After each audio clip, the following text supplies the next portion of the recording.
Hi. I'm scared. Hello. Welcome back to Spiral Revival. I'm Alai. I'm an eternal student and I explore reality in an ever curious way. This is Sophia. Hello, how are you? And we've known each other since we were 8 years old. This is true. Because we're from Laguna Beach, and my dad moved to Laguna Beach when I was like 10 years old. And I would draw in my backyard, and she was taking art classes in a house that was my neighbor, and they would see me from the window. You were 8 years old, to I be was correct. 8 years old, and To she was correct 7. you. Thank you. And they told their art teacher, like, you should invite her. See, it was again. Did you hear it? No. Okay, I keep hearing a snapping sound in our living room, and it sounds like a person snapping. And I seem to be the only one to hear it, so. I honestly think it's coming from my shrine to my mentor that passed away recently. Mm-hmm. I think he's just snapping around over there. We just put up a new painting of his, so I think today it might be very active. It's like one of those bars where instead of clapping, they're like. Yeah, they're like. It's like an improv bar. Right when we finish this, it's gonna be like. Good job. Good job, ladies. So we start from the beginning. Yeah. I was born on April. So I grew up going to an alternative school. It was called Annalise's. It was a school that revolved around language, community, nature, Vegetarianism, animals, art, growing food, just being all around good human being. Yeah. And so being raised in that environment and Yoga. having the space just to really be yourself, and they really respected you as a child instead of just being like having this weird kind of God complex of being like, I'm your teacher and I'm above you and I know everything more than you. There was more of a relationship, like a personal relationship. It was very much more personal, and there's a lot more room for growth as an individual rather than just like herding a bunch of kids and doing all this testing. And it was very individualized. I thought you meant hurting, like injuring. Oh, hurting? No, they didn't harm us. I mean, we would just like fall out of trees all the time. Yeah. Because we'd be climbing. I remember like the worst thing you could do is like pick a flower from the garden, because like you weren't supposed to like hurt the garden. Oh yeah. And so like they wouldn't really put you on timeout for anything, but if you got caught like picking things from the garden, you would have to apologize to the plants. Yeah. I remember like I'd have to like sit down at the bench because everyone would be like fake get married. Do you remember that? Yes. Like, oh, blah blah blah and blah blah are getting married And during recess. We would do like fake ceremonies in the tree houses, and so people would like sneak bouquets and stuff. Yeah. I remember I cannot tell you the amount of honeysuckles I ingested at that school, where I was essentially just eating like stems of flowers like all recess. And I would like there was an archway that was just like covered in honeysuckles, and I would just like spend all recess like taking out what's it called, a stigmata? Yeah. A stigmata, and just like sucking on the stigmata and then just like throwing the flowers, and then by the end of recess there would be like Sophia had lunch. Just like a puddle of like dead flowers that I had eaten. Oh my god. I also remember that the bell for like lunch or like the end of class was a gong. It was a massive gong, and everybody would take turns hitting it. You stayed there till like elementary school? Yeah, I moved over to public school when I was in, I think, starting 4th grade. Yeah, and that's when I entered the same school as you. Yes. Which was El Moro in Laguna Beach. Yes. And terrible experience. we're like this is where the trauma comes in. Because even though I wasn't at Annalise's anymore, I was at a school where like what made you cool was like doing sports and like being a tomboy. And then this school that we went to, I don't want to talk too bad because, like, they then became our friends and, like, I'm still friends with some of them. But there was just, like, some gnarly, like, straight up, like, Mean Girls stuff going on where it was, like... I mean, it lingered. It was, like, people... like, I just remember, like, people trying to teach me the word biatch, like, on my first day. And, like, They called themselves, like, the Sexy Six, the Flirty Five, depending on how many were in the group at the time. Oh, yeah. They would add and then subtract people all the time. And then find different, like, sexy words.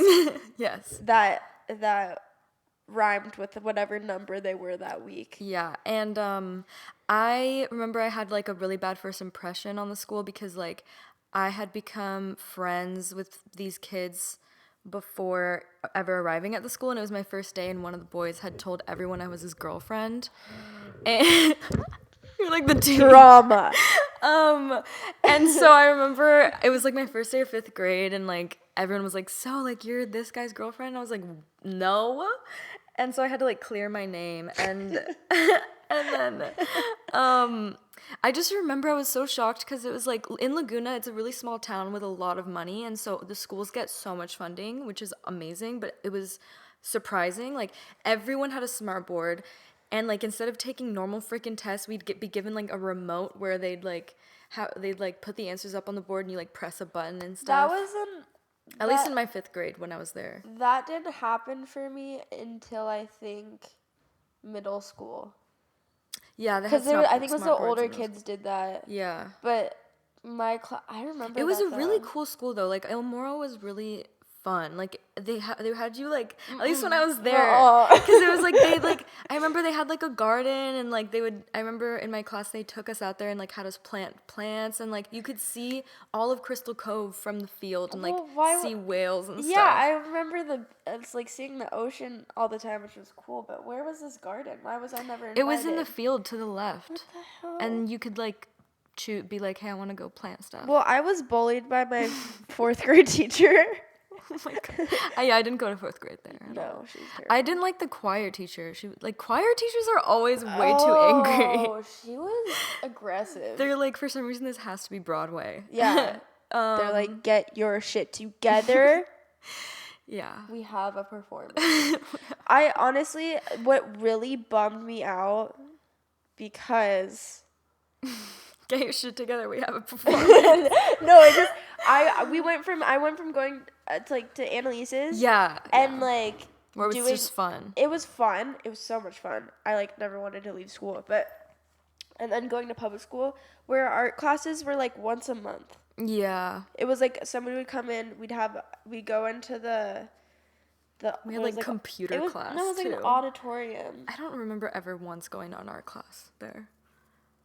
It was like once every other month. I probably never even was. Yeah, there. It was terrible. No, but they would do like all the kids would come into like the auditorium. Is that what it's called? Oh, the multi-purpose room, the NPR. Yeah, with like where there was like a stage and stuff. Yeah. And they would give us a little lesson on whatever artist. When I was at my other elementary school before that, I had that too. Yeah. It was probably the same woman. Yeah. Was it like a girl and she would like sketch people before it started and stuff? I don't think so. But then when we do the classes, and it was so rigorous, and it had to be exactly. We essentially just had to copy. It was literally just like graph paper with the drawing, and you would just trace it. Yeah. And I was pissed every single time. Anyways, and so then I think, at least for me, my trajectory into like being popular and like wanting to be with the cool kids was kind of just like they just seemed like they had more fun, you know, like they were doing stuff that was exciting. And also on Facebook, like one of them just like sent me messages and was like, you should sit with us tomorrow. And I was like, oh my god, like my life is changing. And it really did. Like my life was always different from then on. Wow. I got bullied by them. But then we all were friends. I mean, like, even when you're friends, you're getting bullied. That's, like, no, but, like, I wasn't friends with them until... Mm-hmm. I got bullied when I was trying to get into the friend group as well. Well, yeah. Because that's, like, the hazing process. So, I know, but, like, I cut my hair in 4th grade, like halfway through 4th grade. Her hair was this short in 4th grade, but brown. But brown, and it was like a Justin Bieber when he was 12 years old with like the side swoop. I remember I was terrible. intimidated even though she was a grade below me because I thought it was so cool. Well, I also was like goth. It was weird. Yeah. I wore like grungy, but not like emo or anything. Just like I mean, I listened to grungy. My Chemical Romance, baby. I was into Me that too. stuff. Well, no, I feel like it wasn't like all black or anything. Like it was just kind of like I wanted to. cool. I remember having these like witch shoes that I would wear that were like a size 9 when I was like a size 6. Didn't you have those like lace up to the knee Converse? I had to the knee Converse that laced up all the way. Yeah. Yeah, I remember for me, like, I was asked to go sit there, so I was like, okay, I have like a reason to be there, and I have a purpose. and I remember like I would like walk away and come back, and my like bag would be on the floor, and like they would like write mean letters about me and like make sure I like accidentally got it in my lap, you know? What the fuck? And but I was just like, I don't care. Like, why are you being mean to me? Like, there's no reason. Children are so rude. Yeah, and I think just after like a year, everyone liked me except like this one girl, and then after a year, she was like, yeah, you're cool, whatever, you know? Honestly, middle school, I have a lot of memory loss from the drugs that I did. Anyways. Making it seem like you did way too many drugs. Well, like, I was taking bong rips all day, yes, yeah. so that definitely affected my. I don't know. I think 6 or maybe like midway through 6th grade. How did this happen? How did you become cool? How the fuck did I? How did I get in with this crowd? I feel like it probably had something to do with like, I don't know, like the boys, and we're going to the beach and like skating around. Like, yes, you know? I did a lot of skating around Laguna. Yeah. Which I also like got bullied for. Our inspirations for like our childhood, which we pretty accurately like hit, was like a mixture of Mean Girls and like Lords of Dogtown. Yes. So that's like what we were doing. It was a very interesting combination. Yeah. I honestly have no idea how this happened. Okay, well you got there. You know what it is? I think it had to do with one of my friends started hanging out with these girls. Right. And then I kind of got into that crowd. And then my McKenna. Yeah, because there was a second where it was like we were the older girls because I'm a grade above her, and so when the like 6th graders came in, I remember it was kind of like, oh, like we gotta get cool, and I remember you weren't a part of this, but like it was the same group of girls that you came in with. Was like I was at my friend's house and we would play like. Oh no, I was. Game. You were there? Not for Chopped. No, but like to TP us? I okay, so you were there. This fucking house. So this was their freaking attempt at becoming our friends and getting cool. This was all this chick that was like insane. She was crazy. She's still crazy. But we're like, okay, we're gonna mess with the older girls because she lived to right like next get to their them. respect or something. I don't even think it was that. I think we just wanted to mess with you guys. But she started texting us in her head. Yeah. That was like what she was doing, wanted. and we were like, that's weird. What is happening? So like it was like 1 or 2 in the morning, and we were playing this cooking game at my friend's house, and the whole front of the house is glass, and so we turned the corner and just saw that the whole front of the house had been teepeed, and we so like destroyed her front yard. She knew exactly who it was because they literally lived like around the corner, and so there's like no other children in that neighborhood. We picked it all up and then like left it on the front door and like cracked an egg on it, and then they peed on it as well. You guys are crazy. Yeah, there was a lot of peeing everywhere. You guys literally opened the front door. No, it was. That's the thing is we went to knock to let you guys know that like to be like, oh, check the door, and it was open, so the door opened. Oh shit! Because we were in the living room like laughing about what we did, and everyone was, and then the front door opened, and we were like, we just hear them like, Dad! And we bolted up this hill because it was like at the bottom of this hill, and we got to get to the top of the hill and turn the corner before anyone like comes to look out. And then they started texting us and being like, well, we should hang out soon, and we were like, that what was the all. fuck? And we were like, why the fuck did you text I'll them? bleep the name out. Sorry. Oh yeah. Okay. Oh yeah. We should. We probably should. Yeah. We're gonna bloop that out. Bloop it. Bloop it. But yeah. So then, somehow, I started hanging out with you guys. Yeah, and we would just kind of like go swimming every day and like smoke weed and skateboard and walk around. Yeah. And it was a lot of just kind of like seeing like what we could get away with and just like having fun because we thought that like at that age it was normal and that's what we were supposed to be doing. And then when we got into high school, they were all like, you're doing stuff that we just started doing. Like, yeah, everyone I think was a little scared of us. Yeah, we were really crazy.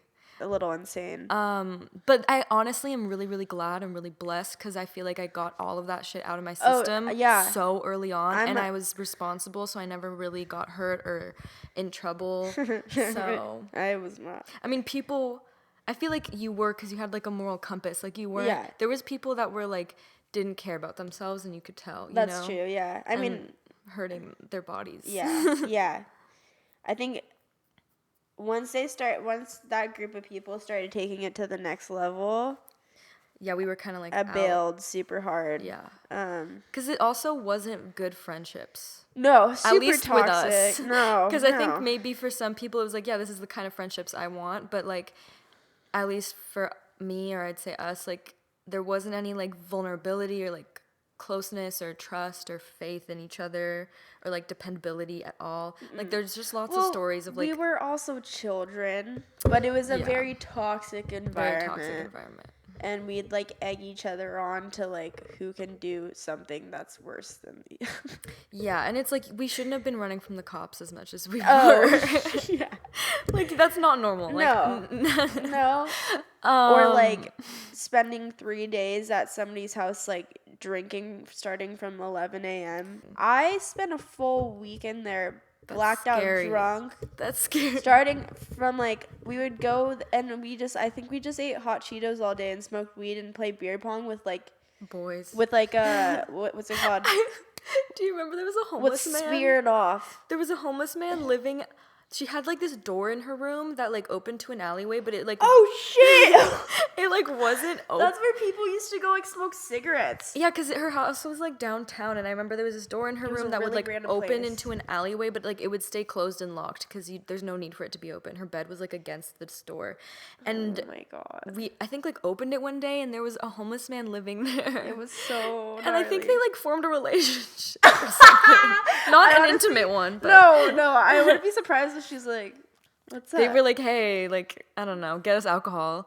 I honestly think that's what happened. And I remember another funny thing is like one mobbing bottles, like for some not for some reason, we had to, but I never did, but people would just like steal alcohol. Dude, they would just like, I remember watching at an aggressive level. I remember watching this kid that we were with, because we would all like hang out outside and like wait for somebody to go steal something. Yeah. I remember this kid. People were so ballsy too. Dude, I know. We were insane. I remember this kid like wearing these baggy pants, coming out of the store with a fucking massive Svedka bottle in the side of his pant leg, and he's like hobbling. Oh my god. It's like, of course. And I'm like, first of all, how the fuck did you get that in your pants without being seen? Yeah. And like, who let you in the alcohol section? It's just like if you see someone like that walking in, you know exactly what they're going to do. 13 years old. I heard the snap again. What was that? Did you hear it? Yeah. It's weird. And it's not something that, it's just weird. But we'd also, people would, for their birthdays or any celebration, would rent party buses that would take us to like Long Beach or even Santa Monica. And I remember like the party bus drivers would know like they're gonna be crazy, so they'd like lock the bathrooms and like wouldn't let us use the bathrooms the whole time. So people would like pee in bottles, and then people would end up be like drinking piss. I remember that. Like that would always happen. And there would be somebody making out in the back of the bus, like getting a blowjob. People would be like pole dancing, and I'm like, you're 13. Again, just a reminder. You're 13 years old. Oh I remember like it would be like me and another kid just like in the back, probably super stoned, like drinking 40s and just like, what is my life? Staring at everybody. I remember like we would stop at, like we'd tell him like stop at a Ralph's, steal alcohol, get in and leave. And he would, these party bus drivers were they knew what was going on. They knew what was going on. It was their job. And they were like, As long as I'm getting paid. Yeah. And, you know, I would always bring in my bag a pair of PJs because as a Pisces, like, my move is either leaving or since I'm on a party bus, I can't leave, I'm going to fall asleep.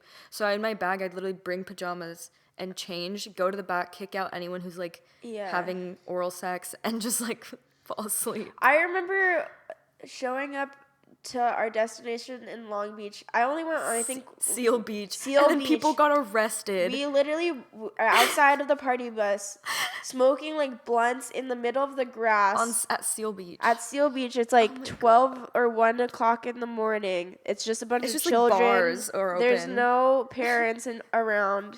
Oh my God. And then we're watching like 4 of our friends get arrested. Be chased by cops, first of all, running from the cops. And then being detained. And then we left. Yeah, we had to leave because the cops came up and, like, were looking around and stuff. And then they just called the kids' parents and, like, yeah. Oh, my God. It was an ordeal. Also, I remember they would make us all pay, like, $20. Yeah, everyone had to pitch for the bus. It was really funny. Also, whose fucking parents were letting their children do this? I don't understand. I really don't get it. It's funny because, like, I feel like my parents are pretty strict at this point in my life, and I was always really pissed about it. Mm-hmm. But it's like they were just being normal. They were being normal. I would never let my kids do this. Yeah, and these kids' parents were like... Yeah, smoke weed, drink, grind. It wasn't even that. It's just it was like full on neglect where they're like, I'm not even going to ask what's going on here. Yeah. And also like, and it's a lot of the times it's like their parents had their own problems. Oh, most of the kids I grew up with, their parents were addicts. Yeah. In some shape or form. And it was an interesting blend because in Laguna, it's interesting because I wouldn't say it's gentrified, but there's a big blend, but everyone gets along. Yeah. And so it's like either you live in like a cool little like 1800s like beach shack or you live in like a $10 million mansion. Yeah, there's like no in between. And we're all just like chilling together. Yeah. Doing the same stuff. Just vibing. But I'd say at least for me, around freshman to sophomore year, I realized that like I'm not getting anything from this. I'm not respected. Like, I don't deserve this and I'm better than this. So I stopped hanging out with any of those people and just totally just, like, left without even, like, a second goodbye. Like, just, like, looked away. And I started hanging out with some, like, really nicer people. But then I was just like, I'm just over groups of friends in general. Like, I can't do this. And so I just started hanging out in the art room every single day because we were in art class or in this, like, little garden. And then that's how I feel like we, like, became really close. Yeah, I mean, the reason why I stopped hanging out with those people is because you guys all went to high school. Yeah. And I was left behind in 8th grade and then made actual friendships that were healthy. Mm-hmm. like a child friendship. Like, yeah, like innocent and fun. And innocent where me and wholesome. My friend Brooke would just go to the beach all day and skate around Laguna and paint and draw, and I feel like that's when I was like, oh, that's unhealthy. This is right. Yeah. And like actually valuing myself a little bit more and realizing that like getting fucked up all the time isn't that cool. Mm-hmm. So I was part of this like super preppy group where I would just like get bullied all day because I wasn't like them.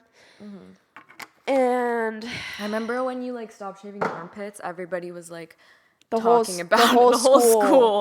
school was like, what is happening? Yeah, like, well, what is she doing it for? I was like, I just got tired of shaving my fucking armpits. And it's annoying having to explain that. It's like, I'm really not making any statement, and if it means so much to you, that's your problem. Like, I just am lazy. Yeah.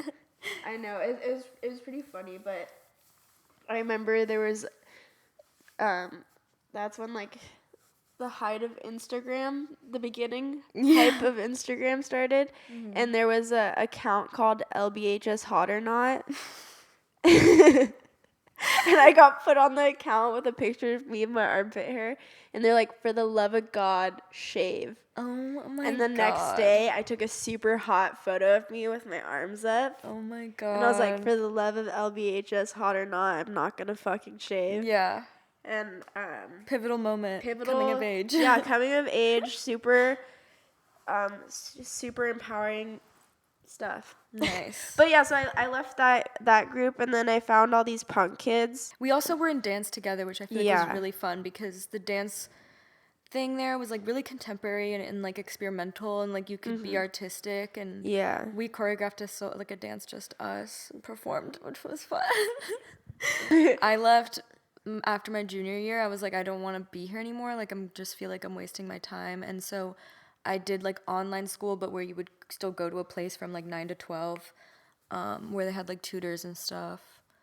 And I left halfway through my junior year because I was dealing with a lot of mental health issues, and that environment was like really bad for me. And so my parents let me leave and do online school, and so I basically what I did is I just found what program they were using, and it's free, and then I just did it at my house. I would go to the Laguna Beach coffee shop and do my homework. Because I remember when you were going to school, you'd leave every single day to get picked up.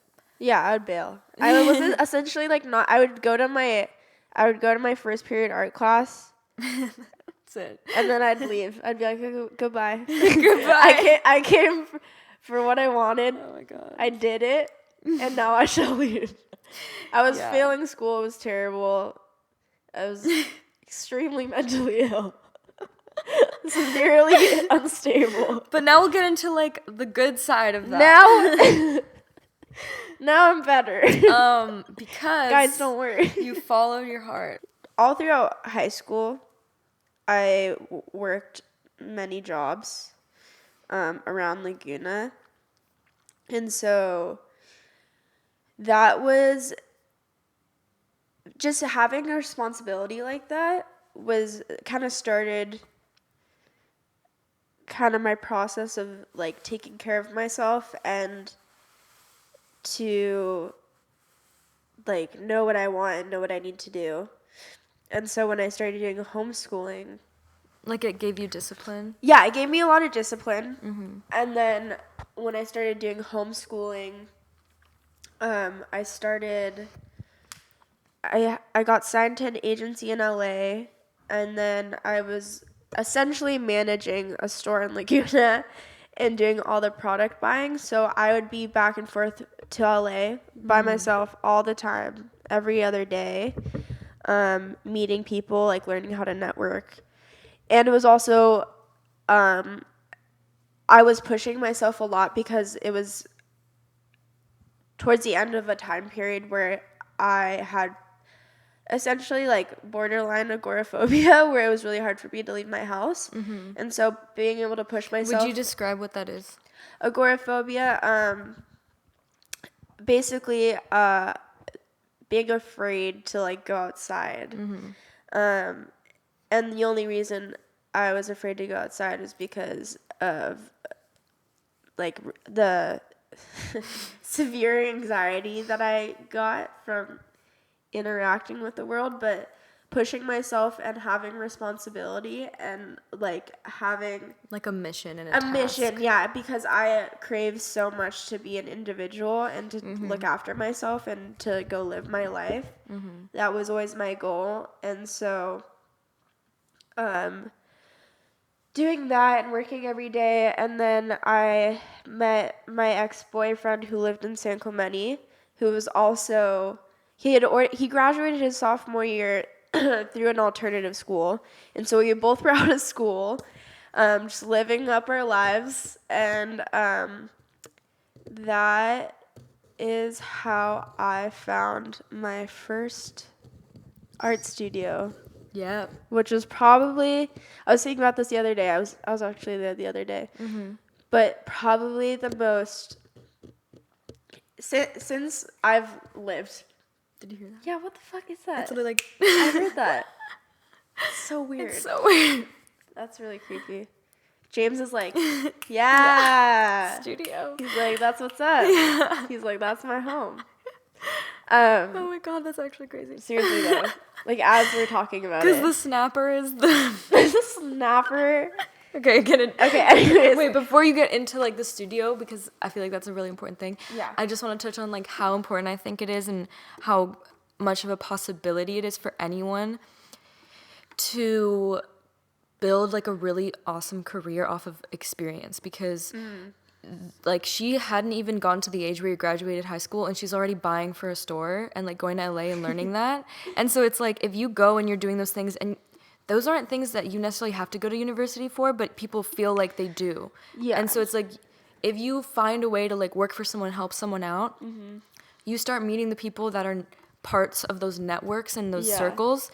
And that's really the most important thing, is like knowing how something works, knowing the people involved, knowing where you can go and like your resources, and learning how to do it. For sure. And introducing yourself to people, because then you can go and do that anywhere else. You can do that for yourself. Yeah. You don't have to feel like you have to go study entrepreneurship in a university and spend all this money. Not that that's a bad thing to do, but sometimes I feel like people feel like that's the only way they can get into anything. Like, if that's not your path, which was not my path, is the school route, like the traditional school route, you can do it. Like, props to my old boss for giving me that responsibility, because that was sick.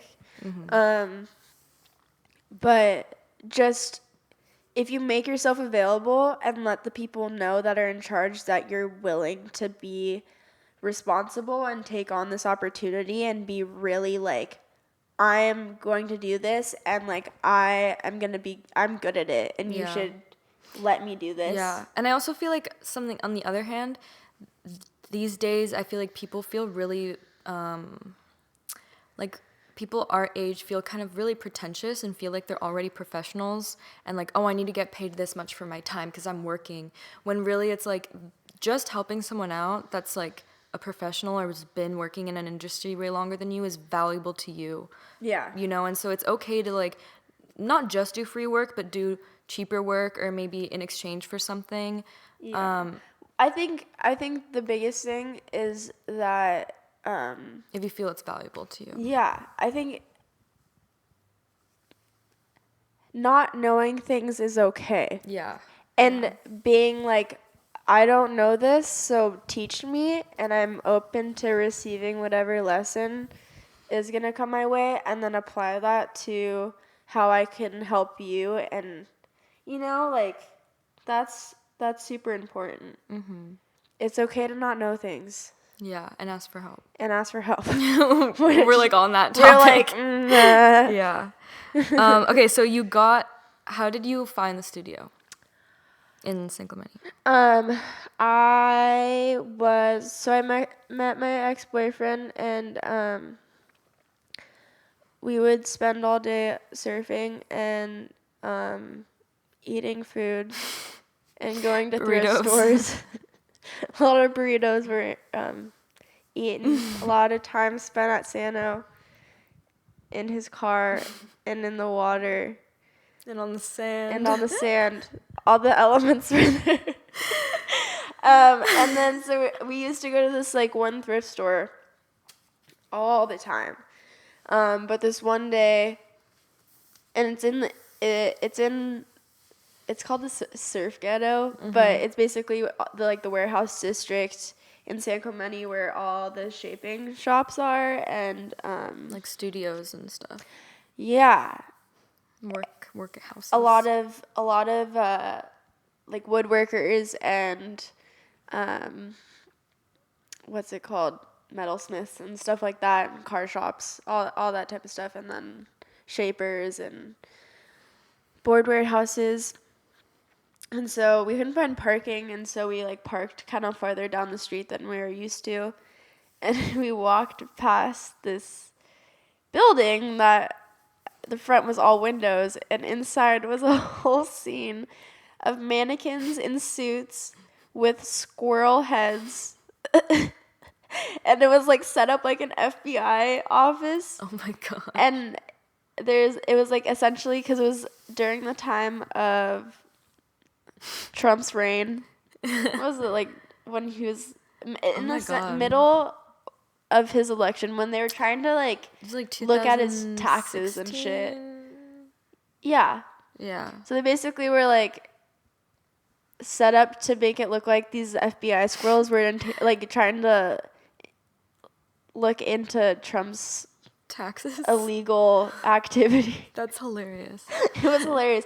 And so I was like, I didn't know that was the scene. Yeah. No, I was super involved in like activism and stuff at that time, and protests and stuff. So I was like, this shit is awesome. And then there was a piano in front, and my ex was a really incredible like jazz pianist. And so the door was open. I'm sitting on the couch with a squirrel man. He's playing piano. And it's just like the small front room that's like a display room. We had no idea what this place was. And then this woman opens the door with the biggest smile. Aww. And is looking at me and Finn. And she takes a photo of me with a squirrel. And then she takes a video of Finn playing piano. And we start talking to her, and we're like, this place is incredible. Like, what is this? And she goes, it's our art studio. She opens the door, and it's like, my jaw was just like fully ajar. I'd never seen anything like this in real life. It was like massive warehouse filled with like paintings covering every surface. Some of the most incredible work I've ever seen in my life. There was supplies everywhere. There was people working. There was a man covered in paint just working in the corner. Books everywhere. Every art book you could think of. Just like sculptures and trinkets. It was like, I always described it as Art Narnia for me, because she like opened the closet and it was like a massive, incredible universe. Yeah. And so from that moment of her opening the door and talking with her and giving us the grand tour, I was like, I want to spend every day here.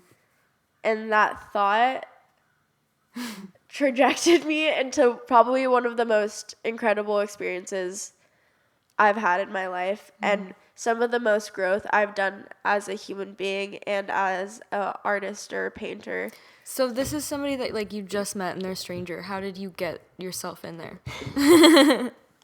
So I was like, first, okay, her name's Diana, Diana Donaldson, my best friend, incredible woman. She's hilarious. I was like, hey, this place is incredible. She was like, come back anytime. Like, you know, being really sweet and inviting, is how she always is. I was like, do you guys need anybody to work for you? I literally was just like, can I come back? Let me live here. Let me come. I love you. I love everything about this place. I'm obsessed. And she's like, I don't know, like, just come back and visit whenever you want. And so, the second I got back to my ex's house, I grabbed a piece of paper from his printer and wrote every single skill set to like, from like photographing to sweeping to like cartwheels. I literally wrote everything I could possibly do. I had a resume and everything, and this was the shit I chose. I don't know why. Yeah. I chose to like write everything down. It's what your heart told you to do. And so I brought it back the next day, and I was like, I will literally do anything to be here. And like a week goes past, and they call me because I left my number.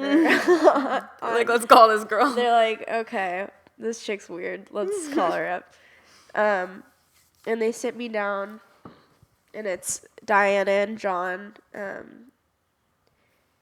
John is one of the ceramicists that works there. And Diana and James, her husband, own it. James was just always painting when I was in there. He was not paying attention to anything that was going on besides what he was painting. And they sat me down, and they're like, okay, tell us about yourself. It was essentially like kind of like a job interview. And I just told him what I did, I showed them my artwork, and we kind of came to agreement. It's like, you can come every Wednesday and spend an hour photographing James's work, because everything was like stacked to the ceiling and they couldn't keep up with him because he made so much shit and they had no documentation of it.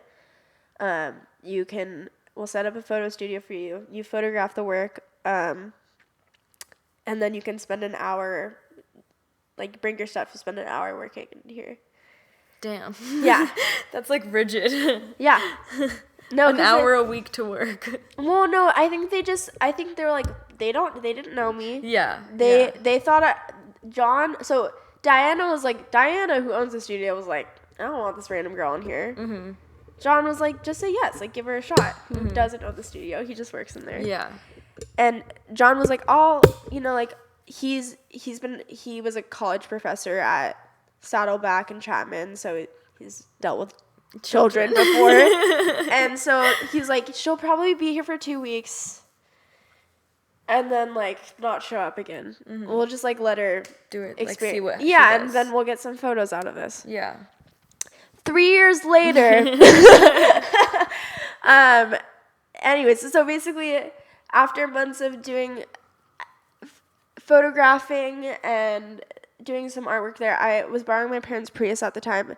The whole trunk was filled with every single art supply I had ever owned in my life. Just, like, filled to the brim constantly. But basically, after months of, like, I would add on more days and be like, oh, let's just, like, spend more time photographing. And then they're like, you can just, like, hang out longer.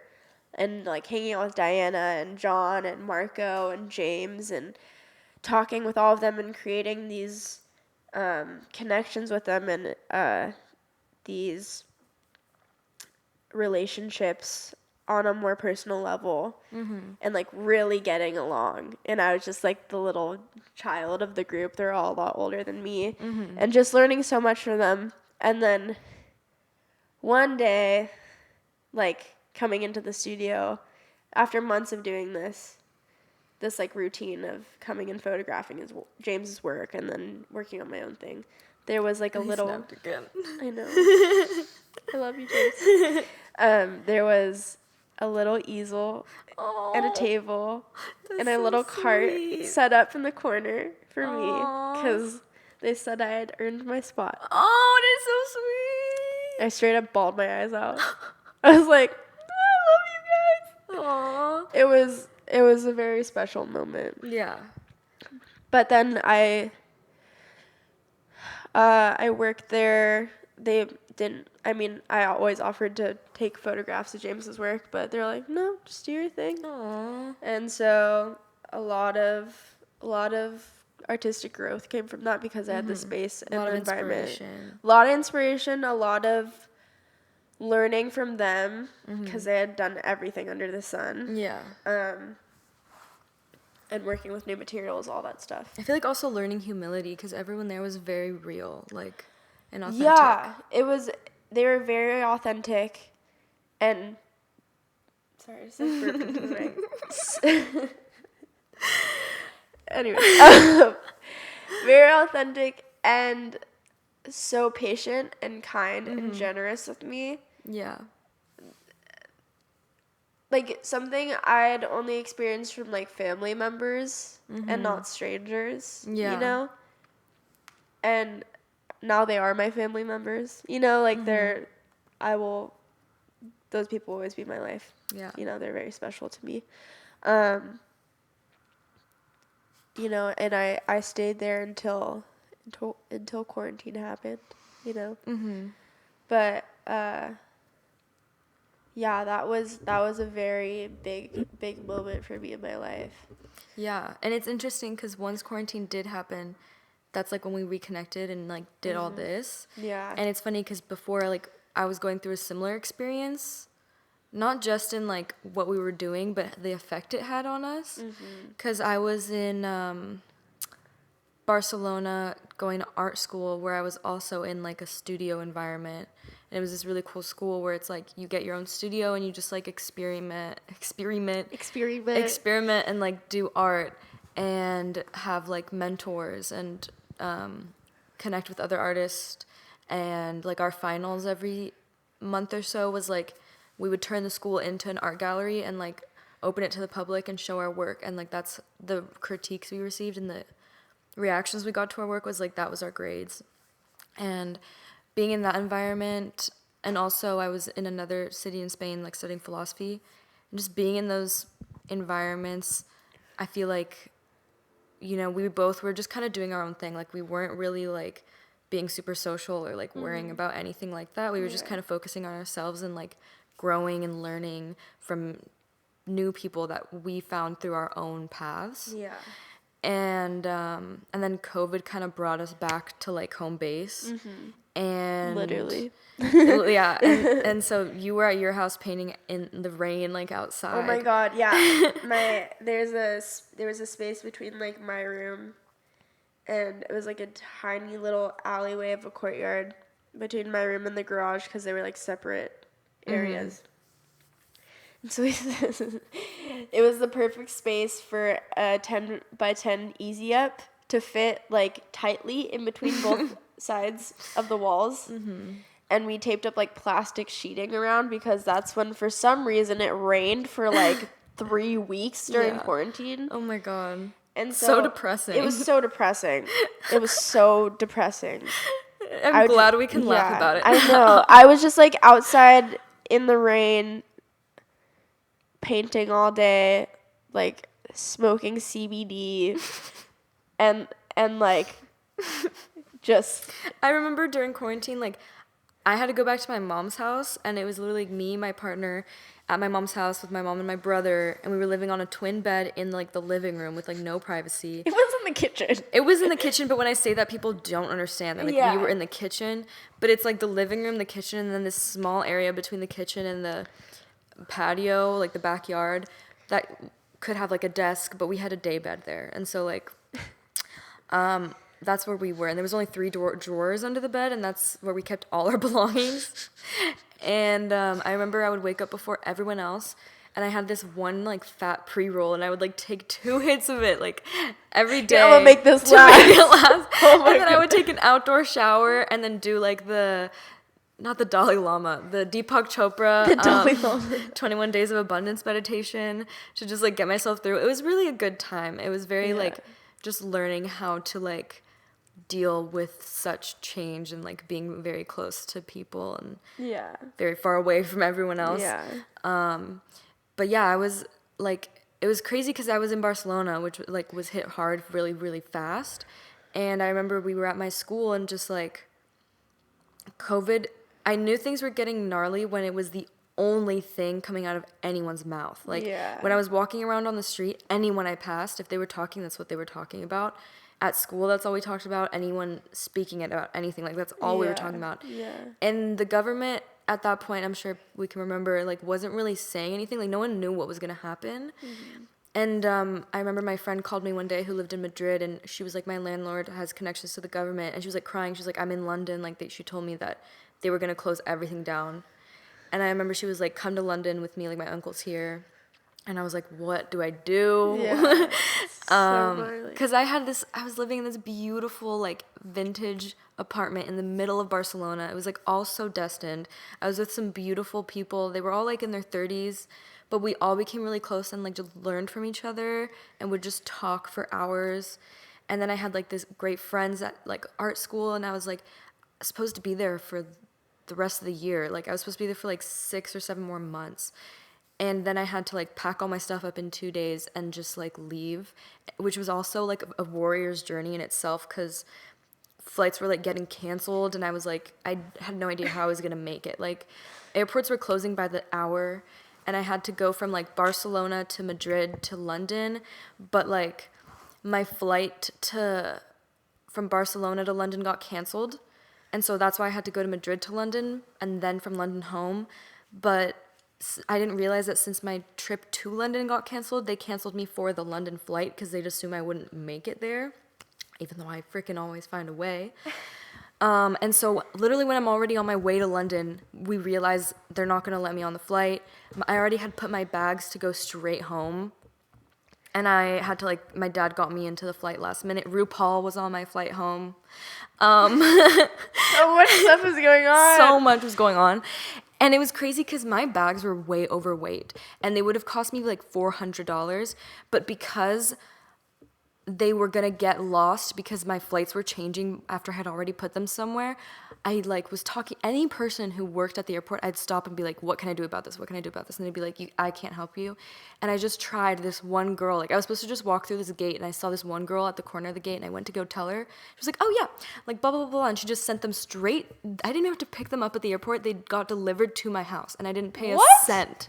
They shipped them to your house? Literally, a person drove them to my house and brought them to my front door a day after I arrived. Like, it was like, I remember my night before leaving, we had been on lockdown for like 15 days, like not leaving the house. And my roommates and I they threw a goodbye party for me where everyone dressed up to the nines, cause like jewelry, makeup, like all dressed up, because I was living with some flamboyant people. Fuck yeah. And everyone made a dish from their country, because I had people from Mexico, Colombia, France. And we had this amazing dinner and partied till like 4 a.m. Oh my God. And then one of my roommates, who's amazing, she's like a guardian angel, she stayed up in the living room waiting for me to get up for my flight. And I remember, like, when I was asleep for those like few hours, I don't even remember dreaming. I just remember like this feeling of like stepping up to this like warrior position, like I'm gonna go on a journey. You're like, this is gonna be a fucking experience. Because not only in the physical realm, but it felt like a spiritual journey, you know, like I have to get my bags, I have to like figure this all out, like and get home. And she walked me down, and like I remember it was impossible to get masks and gloves, and they had found some for me and like gave them to me, and it just felt so dramatic. But I finally got home, and like it was just crazy. And so we spent like months just not seeing anybody. And then I remember I started being able to go to the beach, and I'd go to the beach, and it was really healing. Yeah. And I remember I asked Sofia this one day, like, hey, do you want to come to the beach with me? And she's like, I'm going to go look at this apartment because I'm trying to move out. And I was like, oh, she showed it to me, and I was like, that's so awesome. Like, I really hope you get it. And then I went to the beach, and I did a lot of, like, manifesting that day. I was like, I remember I went out. It was at Woods Cove, and I, like, was laying on my back, and, like, the sun was hitting me. And I remember just repeating over and over again, like, nothing is too good for me. And I was like, oh, I want to swim around this rock, but I was like, I'm scared. I'm like, that means I have to do it. So like I went and swam around the rock, and then I was like doing handstands, and it was just like very like transformative time. And then I didn't bring my phone, but the second I got back home and walked in, my phone was ringing, and I picked it up, and it was Sofia. And she was like, I got the place. And I was like, no way. And then she was like, I kind of need like roommates. And I was like, oh my God. Oh my God. And so like I was like, for some reason I thought Wyatt, like my partner Wyatt wouldn't want to. So she's like, I have to ask Wyatt. I don't know what he's gonna say. I was like, it'd be stupid if he wasn't. I know. And like the second I told him, he's like, yeah. He's like, why the fuck would I not want to? So literally the very next morning at 7 a.m. we were here and like signed the lease, and like we're like, okay, we're moving in. I got this place in like a day, a 24-hour period. Yeah, it was insane. It was very, and like this wall that you see wasn't here, this is her bedroom. So like this is her closet, and up there is like a loft with her bed, and yeah, we're in like a warehouse right now. Yeah, we slept on the floor for the first night on 2 rugs. Yeah, and that was the start of something new. It feels so right to be here with you. Now we're in this bitch doing a podcast, which it's been crazy because like I remember when we saw each other, we hadn't seen each other in like 6 or 7 months, but we were just like, hey, let's go sign this lease. It was crazy. Well, because you had been in school for so long. We hadn't like seen a each year other and a half. A year and a half. Yeah. And then she got home, and I didn't see her for 5 or 6 months. And then we were like, let's meet up and move in together. Yeah, it was good. You're my roommate now. Yeah, and it was awesome. And this wall on the other side of it, there's another warehouse. This one. And there's like a door to it right there. And it wasn't ours at first. Like this was just us, and I was working in the living room. Yeah, like this my living room would be on the couch. I had my desk right here, and it was like the couch was literally in the middle of the room, and we were like, yeah, this works. It worked for the time. It worked for the time being. And then the warehouse next door became available, and we were like, I knew the whole time we both wanted it, but we didn't see a way to make it possible. And so we kind of just brainstormed for a second, and we were like, well, we could like rent out spaces. And so we like built out some walls, made some artist studios, and like created kind of like the places we had come from. Like you were in an artist studio, I was in an artist studio that was kind of just like all white and like industrial, and we just like built mixed it. Yeah. Mashed it up, made it around. Yeah. And now we have over there, we have people, it's called Studio C. Studio C. I'll link the Instagram in the show notes. Instagram in the show notes. And so we have like artists there, and we all just like work together, and that's been really awesome and exciting, building a community from the ground up, and like seeing like what we can do with it, and like creating something and then like seeing it support you back, and is really awesome. And yeah, I feel like it's just really cool because like we kind of like, I feel like had this like, we were like close together and like experiencing these same things, and then we went off and kind of just went through our individuations and our own personal experiences, and then came back in these places where it's like, even though we're really young and most of the people our age are in university right now, like we are both full of energy and ambition to like create something and like do something and be successful in our own way. And yeah, it's funny because it feels kind of normal, but then like people from my past or something will be like, wait, what are you doing? Like, this is crazy. I know. I kind of get on myself about that, because if I'm not doing as much as I would like to, I'm like, calm the fuck down, you're 20 years old. What you're doing right now isn't normal to begin with. You should be proud of what you're doing at this moment. Yeah. So that's cool. Yeah. But yeah, no, it feels very natural for us. Yeah. I think it's just because we're both in the same mind frame of supporting ourselves. And like being free people. Yeah. Autonomous people. Individuals that can take care of ourselves and enjoy the world and what it has to offer. And what we were talking about this morning was kind of this idea of like, it's hard to feel like you're doing something important, or that your work and your effort and energy has value, because a lot of the things that people may traditionally be doing already have value placed on them from like societal norms. Yeah. Like, oh, you're going to college, you graduated college, you're getting this job that everyone can see and recognizes as a valuable job. But when you're creating your own reality and creating your own life really from the ground up, and like doing things that might be a little bit more alternative, you have to place the value on those things yourself and be like, no, this what I did here like took energy, time, and effort. It's worth something. Yeah. And like, it's not just like a fun little hobby. Like, this isn't just like a side for nothing kind of thing that was just easy and like thrown together. Yeah. Yeah. Well, and it was built to benefit us and other artists in a sense of having an environment to do what we need to get done. If that makes sense, where it's and like, have fun doing it. Yeah, and have a growing relationship to it, where it's not like we're all learning from each other, you know. And we're all friends, and like we go get lunch together, or we'll like watch a movie in here on the projector, dance parties, talk about art, have dance parties. Yeah. Go skateboarding together under the moon. Under the moon. Yeah. And just like meeting really interesting people, because people gravitate towards you when you're like doing something, you know, that like when you're shining your own light, people are like, oh, what's that over there, you know? Yeah, what's that light in the corner? Which has been great, because it's like, I'm not a very like socially I'm not very good at just being like, hey, like, let's be friends. Me as well. We're both a little socially awkward. Yeah. And so, like, being able to kind of, like, have something to show for yourself without having to talk about it is really helpful for me.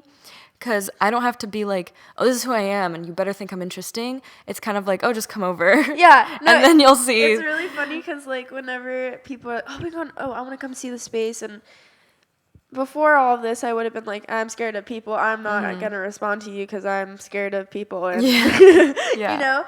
But now I'm like, okay, yeah, come cruise by, experience our space, and then I'll leave the room for a second to go grab something, and I come back. I was talking about this the other day with Jack and Garrison, how like people walking around with their hands behind them. They do the gallery or the museum walk where it's like the neck is sticking out, the hands are behind the back, and they're leaning over and like they're staring at everything on the walls because there's a lot of shit to look at here. Yeah.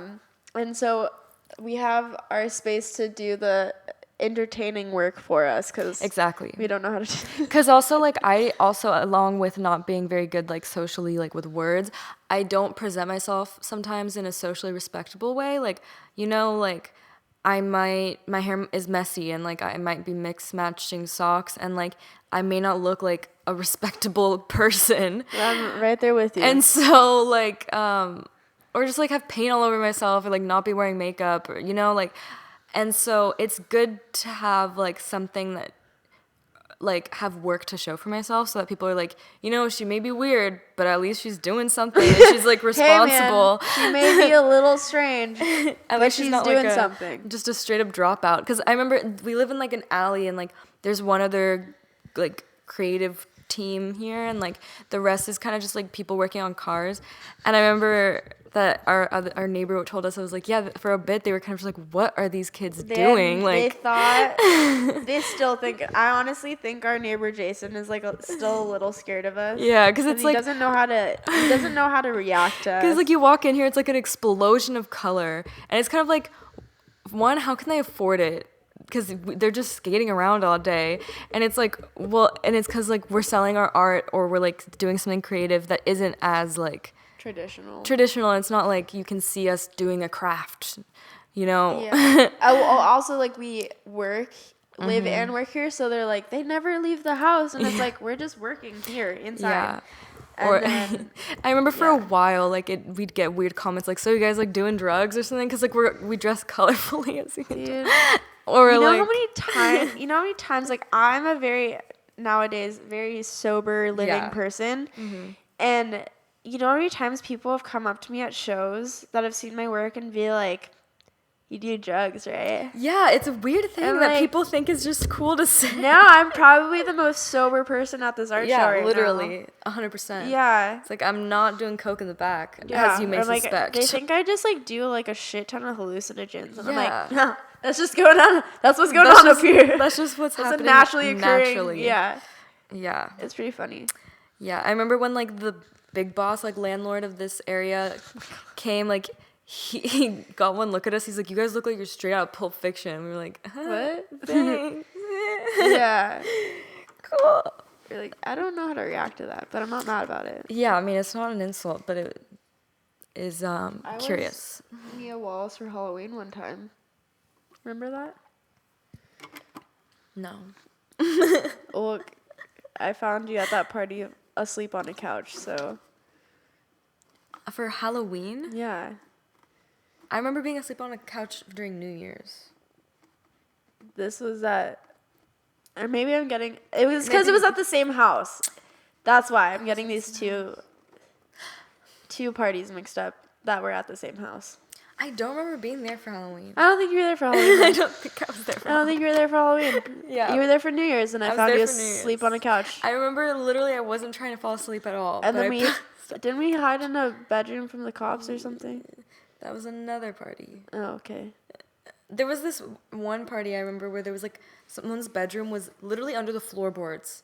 I don't know if you've ever been to that house. It was in South Laguna, but like you're in the living room and then you can lift up the floorboards and it's a ladder that goes down into this kid's bedroom. So the cops came and oh my God. I was not there for that. Yeah, the cops came and everyone in the party hid under the floorboards and one person went to answer the door and was like, yeah, come in. Like, there's no one here. That's fucking hilarious. And we were all under the floorboards. Crazy. And then they had like a door to the outside from their room. So we all like, while the cops were in the house, we were all like escaping out the back. Oh, Jesus Christ. That was crazy. Anyways.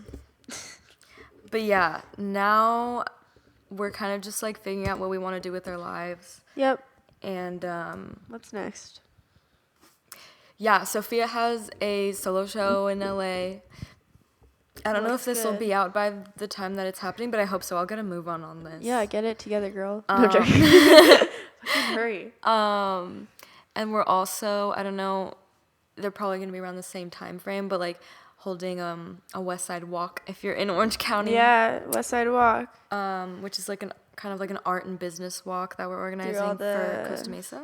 All the studios and stores on the west side that are in the warehouses. That's funny because this probably is not going to be up by... I hope so. I mean, maybe... I feel like maybe by West Side Walk time it would be up because that's in August, right? I don't know. Or July? I think July. Oh, okay. But yeah, I guess pre-order my book. That's good. That's Just Reality. That's Just Reality. And buy Sophia's art. Yeah. Fun. Be a patron. At Rita Callow. At Rita Callow. I've actually been thinking about changing my Instagram name. To what? My real name. Makes sense. Sofia Heftersmith. Yeah, makes sense. It makes sense. So that people are like, oh, I met this girl Sophia. Let me find her. Because everybody who follows me on Instagram thinks my name's Rita. Yeah. And then if people try to find me on Instagram, they can't. Well, don't you know how you have like a name thing? I have it in my bio. Like the name part of the bio? Yeah. So you should come on. I know, but I'm like, do I just flip that around? I mean, this is not important. People don't care about my Instagram handle name. This is change. not important. I mean, it's just been that for so long that I feel like people would get really like shell shocked if I changed it. Shell shocked. I don't even know what that It'll means. be like a conversation starter every time you like, see somebody. Oh my god! So I see you changed it. I see you changed it. I thought your name was Rita. Oh my god. I'm like, yeah. Yeah, for sure. Yeah. I don't know you. Okay, but you have those two aliases like Cleos Mactra and Rita Callow. Oh yeah. Why did you do that? Before we close this up. Before we close this show up, Rita came from a nickname my sister gave me when I was younger. I mean, I think I was in high school. Was it meant to be like mean? Yes. Yes. It was definitely a derogatory term towards me.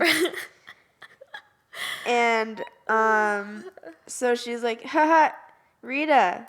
And then it sounded like Frida. Yeah. And Frida Kahlo was my favorite artist at the time. And so she was like, haha, sounds like Frida Kahlo. And then she started calling me Rita Callow. That's funny. And then it just kind of stuck. And so I thought it was kind of funny. And I liked Frida Kahlo. So I was like, Rita Kahlo, I'll just steal her identity and apply it to mine. Yes. But in a dumber way. Yeah. And then Cleos Mactra. Cleos Mactra. I was really obsessed with roller derby growing up. My cousin played it. But I used to go to our tournaments, and I always really wanted to be on a roller derby team. But two things. I was two things.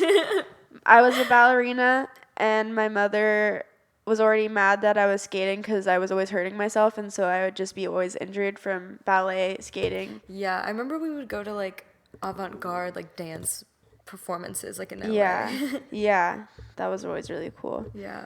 And so she's like, and also there's no roller derby skate leagues for my age at the time. Yeah. And in my vicinity. And so I came up with what my like roller derby name would be, and it would be Cleos Mactra. Clueless? What? I thought I heard you say Clueless Mactra. No, Cleos Mactra. Okay. Is it because like smacking? Like. Well, yeah, because like in roller derby, all the names are like kind of aggressive. They're aggressive and funny, or like they're all like puns. Yeah. So like my cousin's roller derby name was the Vegan Mary. Oh, that's funny. And then there was like all these other names that her teammates had that were like more aggressive. And so I was just like, I'm gonna be Cleos Mactra because it sounds like Cleopatra, and then I'll like smack you around. Love it. Because you like whip by people and just like punch them in the face. Oh my God. And I was like super aggressive, so I was like, I want to do that. Would you actually punch people in the face? Dude, no, but like people get elbowed in the face all the time. On purpose? Oh yeah, you literally like body slam people. It's like part of the sport. That's so fricked. Yeah, it's very fricked. It's a very fricked sport, but I love it, and I still want to be on a roller derby team. Oh my God. But I can't roller skate for shit. That's another part of my dilemma. Right, yeah. Yeah, the That's roller an skating important part. aspect. Yeah. You just running around. Yeah, literally on running. the skateboard. Oh my god. Um, So yeah, that's how. And then so I started using Cleos Mactra in your art. in my art, and I also like would do little tags around Laguna when I was a kid, and I would like tag it as Cleos Mactra. That's fun. So that was like my other alias because everybody knew me as Rita. So I was like, I need to hide myself better. Yeah, I love it. So I feel like we've talked. I feel like we have had conversations. We have had a conversation. This is currently at 2.5. No, it's here. Let's see exactly. Oh, how many hours has this been? It's been an hour and 16 minutes. It's a good amount of time. That's a good amount. That's like, I feel like all the podcasts I listen to are like an hour and a half to 2 hours. If you've been like in your car or if you've been at home like doing something. That's usually how I like to listen to podcasts. Howdy. Hey, what's up, homie? We hope you enjoyed our conversations. We love you. So if you're intrigued by us, our Instagrams are in like wherever you find the information for this episode. Show notes, as baby. well as the It's Dated website where you can see where I'm organizing either digital workshops or in-person events where we're all just going to be happy and loving each other. Also pre-order my book. Pre-order so that I can shit. live my life. And and check out Sophia's art. Yeah. Hey. And give her kisses. Give me a kiss. Hey people, we are vaccinated now. We are. Are you saying as the general population? Yeah. Oh, okay. Because I was like, we're not I know. I vaccinated mean, yet.